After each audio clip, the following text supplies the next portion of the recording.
What is going on, ladies and gentlemen? And instead of shitposting about whatever the latest Attack on Death Note Punch Man Online hype train is this season, let's get a little bit more in depth and explore the realm of the anime community. And I know what you're thinking, wait no, that's already been done before. Well, go fuck yourself. You already clicked on the video, and if your prepubescent attention span has kept you here this long, then congrats, I now control you. Now before I send you on a mutually assured path of destruction, let's talk about the 10 types of anime fans, so hopefully you have a better understanding of your place in this shithole we call a fandom. As per usual, we have the casual. This normie does not watch what is traditional Chinese cartoons, as we all do.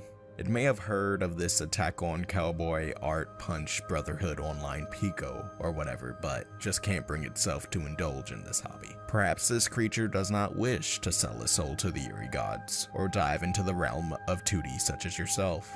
The pros include is genuinely a social person and accepts you and your weird hobby. The cons, however, it will always be more ignorant and happy than an anime fan. Next, we have the dreaded weeaboo.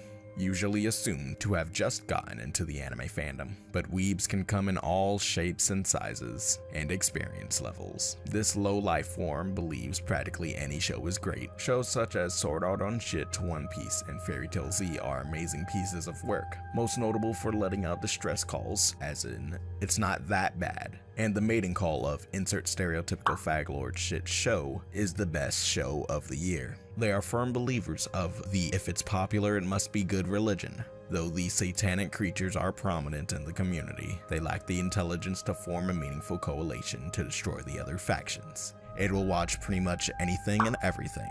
It will also love pretty much everything and anything. It will also look back at the sad stage of its life with profound regret. And even in the realm of darkness, there will always be light. And the counterpart to the weeaboo is the otaku. The otaku differs from the weeaboo because the weeaboo watches bad shows. Meanwhile, the otaku mainly watches such critically acclaimed shows such as Fate Zero, or anything with the slight scent of Urabuchi or Akari's testicles on it. Understanding that these shows are dark and on the more mature side of the spectrum, but they follow a similar logic to the weeaboo, noted in their belief that if it's mature, it must be good. You can conversate with this specimen without wanting to kill it or defile its mother. Despite much of the enthusiasm and support received from the community of the otaku ways, their taste is still as shit as the weeaboo. Up next we have the seasonal, and although the seasonal is very up to date of many anime, the seasonal has never watched anime from the before times. This is known as the period of time before they became entrapped in the world known as anime. They know not the distinction between genre, theme, or demographic, nor do they discriminate. The seasonal will spend a majority of its time watching only shows that are airing currently, and this process will be repeated every week until anime ceases to exist. I truly feel sorry for these creatures, for there is no end in sight for them. The seasonal is completely up to date on knowledge of shows that will be forgotten by the time the next season starts. One can never have a fruitful conversation about older animes, but can tell you everything and anything about the newest season of High School DxD. The waifu is next on the list. Though they are seen as the scum of the fanbase, they still remain dedicated to the 2D realm. To be more precise, they are extremely dedicated to one character, and this obsession knows no bounds. Typical behavior of the waifu consists of filling multiple hard drives with images of their waifu, creating shrines on their wall, and most notably trying to sew together a human woman suit in their image of their 2D significant other. They are extremely dedicated. However, the waifu will settle for an Asian girlfriend. On the opposing spectrum of the waifu, we have the fujoshi. To be plain and simple, the fujoshi loves men. While these may be hard to spot, they will most frequently gravitate towards any nearby yaoi.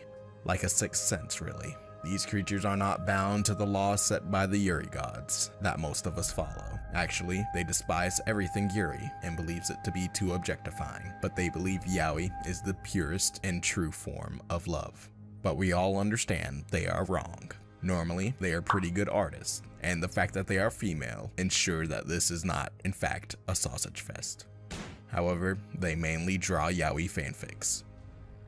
The Cancer is next on this list of degenerates. The Cancer only watches shows with kawaii-ass bitches. This one has major similarities to the waifu, but one distinction that separates them. The Cancer will change out of its two-dimensional object of female obsession with every new show they watch. There is no loyalty with this faction, only moe. It will go from one slice of life show to another, until eventually they all become blurred into one disappointing pile of shit. So basically, how your parents view you. They like pretty much anything from Kyoto Annie. Meaning, they also like Lucky Star.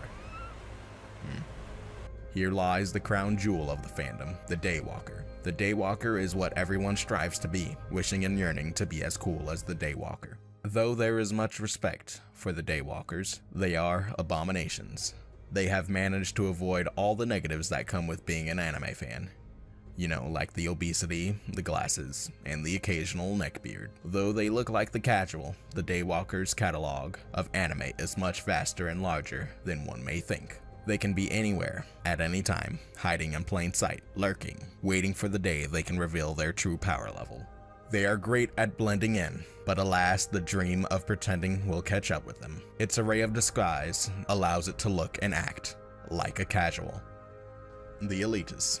The Elitist has seen some shit. There is no other specimen with more impeccable taste than the Elitist. The Elitist is the alpha dog of the betas. It faces much hatred and scrutiny from the entire community, but deep down, we all know the Elitist is always right, because anime is shit. This is the hard truth that the Elitist tries to force down our throats. Thus why life as an Elitist is in fact a lonely one.